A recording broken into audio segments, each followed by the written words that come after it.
pas sur la pointe des pieds pour ne pas blesser ton ego. Et si tu continues à chercher des réponses qui t'arrangent au lieu de celles qui t'éclairent, tu vas continuer à te cogner la tête contre la même réalité, encore et encore. Alors, on va parler vrai, cru, sans excuse. Tu veux beaucoup, mais tu donnes peu. Le premier problème, c'est que beaucoup veulent un amour premium, en offrant un comportement low cost.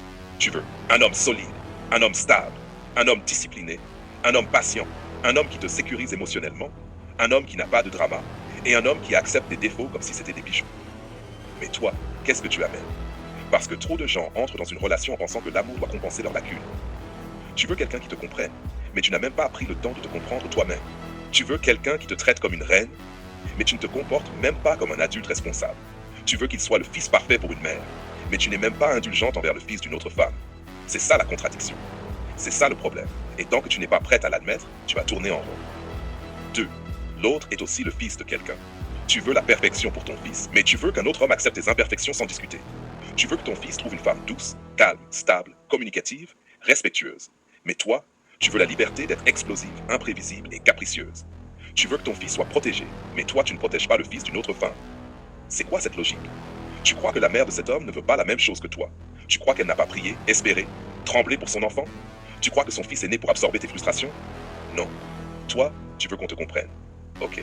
Mais pourquoi tu refuses d'étendre cette même compréhension à quelqu'un d'autre? Voilà le paradoxe. Et tant qu'il n'a pas sauté aux yeux, tu continues à vivre comme si le monde tournait autour de ton vécu. Tu exiges ce que tu n'incarnes pas. L'un des plus grands mensonges que l'on se raconte, c'est quelqu'un m'aimera comme je suis. C'est faux.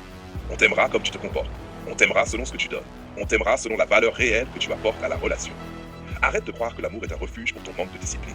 Tu veux un homme qui communique clairement, gère ses émotions, prend soin de lui, est cohérent, a un projet, a un cadre. Et toi, tu cries, tu bouges, tu boudes, tu t'emballes. Tu coupes la communication dès que ça pique. Tu veux qu'on lise dans tes pensées. Tu veux qu'on supporte ce que même toi tu ne supporterais pas chez ton propre enfant. La réalité, c'est que tu veux une relation adulte, mais tu gardes des réflexes d'adolescente.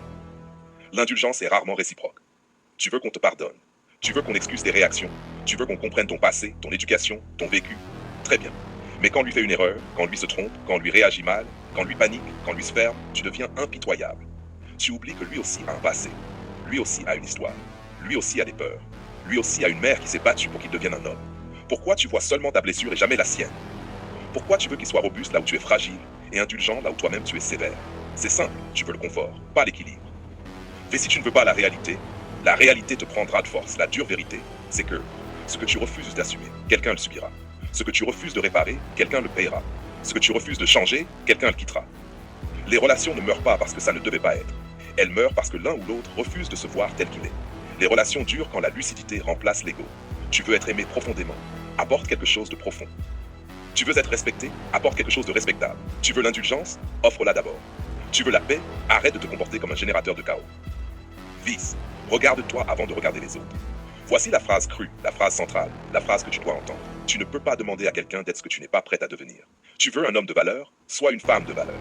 Tu veux un homme stable, sois stable. Tu veux un homme mature, sois mature. Tu veux qu'il te comprenne, comprends-le. Tu veux qu'il protège ton cœur, protège le sien. Tu veux qu'il soit un bon fils pour toi? Alors sois une femme que sa mère ne verrait pas comme une menace. Parce que oui, lui aussi est un enfant aimé. Et toi aussi tu peux devenir une bénédiction ou une épreuve. Conclusion.